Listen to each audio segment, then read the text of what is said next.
As an artist, have you ever found yourself pondering the question, can we paint on glass? Or perhaps, rare, what kind of colors do we need to use? Well, I can confidently say, I have the answers to those intriguing questions for you. Welcome to my first painting vlog, a place where I share my passion for painting on glass with you. Today, I am going to delve into the topic of colors needed for painting on glass and guide you through the process of drawing and painting on this interesting material.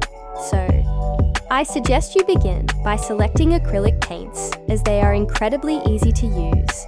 Clean and handle, this makes them an excellent choice for a wide range of fine art, decorative, and craft applications. Additionally, acrylic paints can produce an array of colors, making them suitable for pretty much anything.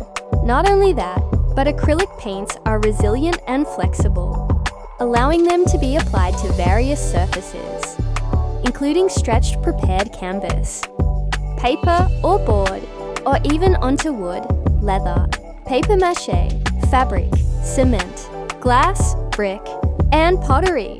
Quite a versatile range, isn't it?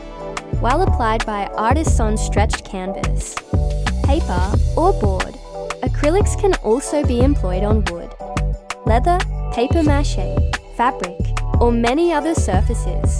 Don't forget to draw or print out a desired image and place it on a glass surface. Carefully, use a soft brush to outline the image. Then select the desired color with varying shades and begin painting. Remember, avoid painting the same area with the brush more than once, as this can easily remove the outline you've initially made in black color.